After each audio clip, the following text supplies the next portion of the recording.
Olá, gente, tudo bem? Bem-vindos ao Intervalo Literário. Se você chegou nesse canal agora, já se inscreve e deixa o seu like. Se você já é inscrito no canal, deixa o seu like, deixa o seu comentário no final do vídeo, porque assim você ajuda o canal a crescer. E se você quiser se tornar membro, me ajuda muito. Vamos falar hoje sobre o capítulo 6, né, do Jesus e as Raízes Judaicas da Eucaristia. Tem muito S nessa frase, né? Capítulo 6, o quarto cálice e a morte de Jesus. Aqui, né, é um capítulo muito interessante, que tem até um livro de Scott Hahn falando só sobre isso. Tem aqui também palestras sobre, aqui não, no canal não, no YouTube, palestras sobre o quarto cálice, que eu acho muito interessante. Então eu vou passar um pouco mais rápido nesse capítulo, porque eu acho que já tem bastante material legal, então eu vou passar muito rápido mesmo nesse conteúdo. O que é o quarto cálice? Qual que é a questão aqui? A questão é que o rito da Páscoa judaica teve um primeiro rito, né, que foi aquele rito no Egito, onde as famílias tinham que matar um cordeiro de um jeito específico, extrair o sangue daquele cordeiro, passar nas portas, comer o cordeiro assado, comer o cordeiro todo com pães, né, e ervas amargas, com pães ázimos e ervas amargas. E aí os primogênitos seriam poupados, ok. Agora, quando nós vemos, né, que vai passando o tempo, não é mais assim que é feita a Páscoa. A Páscoa é feita com essa refeição, que é diferente. E a partir de um certo momento, o cordeiro tem que ser sacrificado no templo, não pode mais ser sacrificado por todos os pais de família, porque Israel perde aquele sacerdócio que é de todos os homens, né? Na verdade, começa a ficar só ali o sacerdócio levítico. 1, 2, 3. Então, gente, na época de Jesus, a Páscoa já tinha várias coisas que eram diferentes e várias coisas que continuavam iguais, né? Como, por exemplo, o sacrifício do cordeiro, o consumo dos pães e do vinho.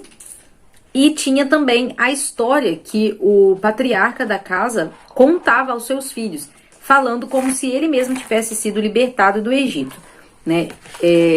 Naquele tempo, eles tinham que, então, nessa refeição onde eles comeriam o cordeiro que foi sacrificado no templo, tomar também 4 cálices. Então você tem as 4 taças de vinho marcando ali as 4 etapas dessa refeição. E aí você tem o primeiro cálice para os ritos introdutórios. Você tem o segundo cálice para a proclamação da escritura. Então o pai mistura o segundo cálice. E aqui o filho pergunta ao pai, por que esta noite é diferente de todas as outras? E aí ele vai explicar o que é a Páscoa, por que, né, que se comemora essa Páscoa. E você tem o terceiro cálice, é onde você come a refeição. E o quarto cálice no rito de conclusão. E quando você tem esse rito de conclusão, você tem o grande Halel, que é um salmo, Salmo 118, onde trata exatamente do que Jesus ia sofrer. E é impressionante você ler esse salmo, sabendo que Jesus naquela noite cantou esse salmo naquela refeição. Mas se você não sabe qual que eu tô falando, é esse aqui, ó. Na angústia clamei ao Senhor, o Senhor ouviu-me e libertou-me. Não morrerei, mas viverei para anunciar as obras do Senhor. O Senhor me provou duramente, mas não me entregou à morte. Abri-me as portas da justiça. Entrarei para dar graças ao Senhor. É esta a porta do Senhor. Os justos entram por ela. Eu te dou graças porque me ouviste, porque foste minha salvação. A pedra que os pedreiros rejeitaram ficou sendo a pedra principal. Foi o Senhor que fez isto. E é uma coisa admirável aos nossos olhos. Aí o autor diz o seguinte... Mais uma vez, como vimos repetidas vezes neste livro, quando os relatos do Evangelho são colocados no contexto da escritura judaica e tradição judaica, eles repentinamente tomam vida com novos significados e conexões impressionantes.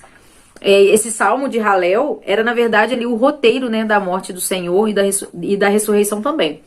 Qual é o problema aqui? Problema não, né? Qual que é a questão? Jesus não toma o último vinho, né? Ele não toma o último cálice, porque se ele tomasse o último cálice... essa ceia teria terminado. E o que acontece? Essa é a Páscoa do Messias. Lembra que a gente falou que o Messias viria na Páscoa? Então, essa Páscoa é a Páscoa do Messias. Então, ele precisa terminar essa Páscoa morto, né? Jesus precisa morrer.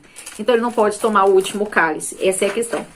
E aí, ele vai provar aqui nos evangelhos, não só em um, mas nos 4, como que dá para perceber que Jesus deixa aquela Páscoa incompleta, deixa a refeição da Páscoa incompleta. Benjamin está fazendo muito barulho com esse terço. Para.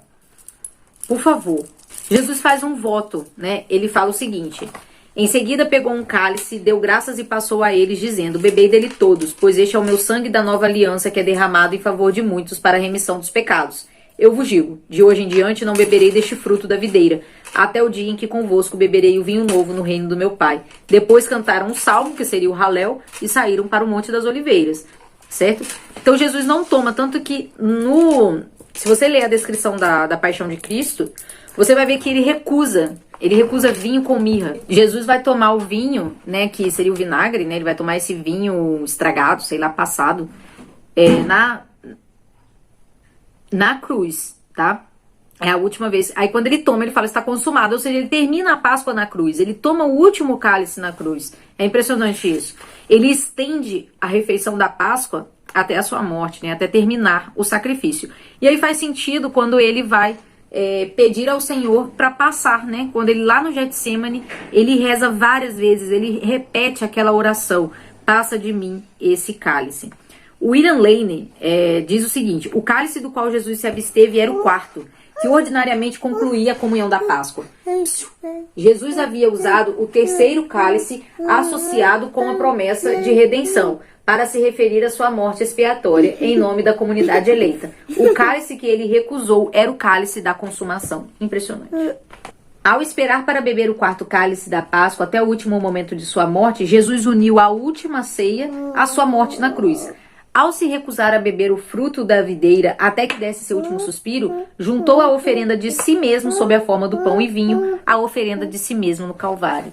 No final, o Brent vai trazer o que um protestante fala, ó, como estudioso protestante A.E.J. Hollison disse em sua última análise da última ceia. Cadê o seu desenho?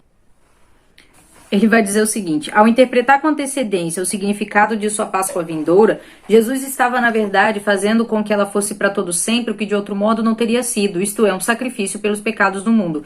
É a última ceia que torna o Calvário sacrificial. Não era a morte no Calvário em si, mas a morte no Calvário como a última ceia interpreta e dá pistas para o seu significado, que constituiu o sacrifício do nosso Senhor. O mesmo argumento é feito por Albert Van Hoy no livro Old Testament Priest and the New Priest Petition, em 1986. Então não deixe de se inscrever, tá? Para ver mais moscas, mais Benjamin, mais interrupções, né? O vídeo mais cortado do YouTube é o vídeo de uma mãe.